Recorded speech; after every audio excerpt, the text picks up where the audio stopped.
साल 2024 तो बीत गया, लेकिन मिडिल ईस्ट में जंग का तनाव अब भी बरकरार है और अब तो एक बड़ी जंग की आहट साफ साफ सुनाई दे रही है। ऐसी आशंका जताई जा रही है कि इजराइल और अमेरिका मिलकर जल्द ही ईरान पर हमला कर सकते हैं और ये हमला अगर होगा तो वो होगा ईरान के परमाणु संयंत्रों पर। इस नजर ईरान एक बड़ा युद्ध अभ्यास करना शुरू कर चुका है। ईरान की सेना ने देश के बीचों बीच स्थित नेटांज परमाणु संवर्धन संयंत्र के निकट हवाई अभ्यास शुरू कर दिया है। इसे सरकार ने देश भर में अभ्यासों का एक हिस्सा बताया है।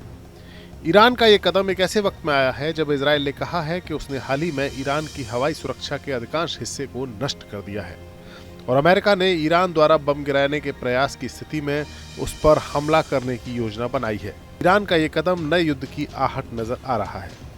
ईरान ने इस अभ्यास को इक्तिदार नाम दिया है। इस फारसी शब्द का अर्थ होता है शक्ति प्रदर्शन।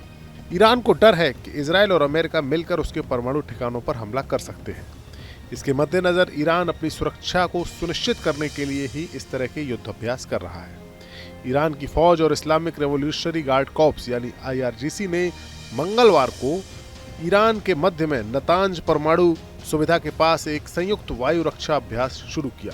सरकारी मीडिया के हवाले से ईरान ने कहा है कि युद्ध अभ्यास संभावित हमलों से संवेदनशील स्थल यानी अति महत्वपूर्ण स्थलों की सुरक्षा की तेजी से टेस्टिंग है, यानी वो स्थल जो कि ईरान के परमाणु प्रोग्राम के लिए बेहद अहम है। चीन की समाचार एजेंसी सिन्हुआ के मुताबिक IRGC के प्रवक्ता अली मोहम्मद नैनी ने सोमवार को बताया था कि सालाना प्रैक्टिस का मकसद मिलिट्री प्रिपरेशन को बनाए रखना और बेहतर बनाना है। इसके साथ ही संभावित मिलिट्री खतरों और तोड़फोड़ की गतिविधियों का मुकाबला करना और राष्ट्र का मनोबल बढ़ाना इन युद्धाभ्यासों का मकसद है, ऐसा IRGC की ओर से कहा गया।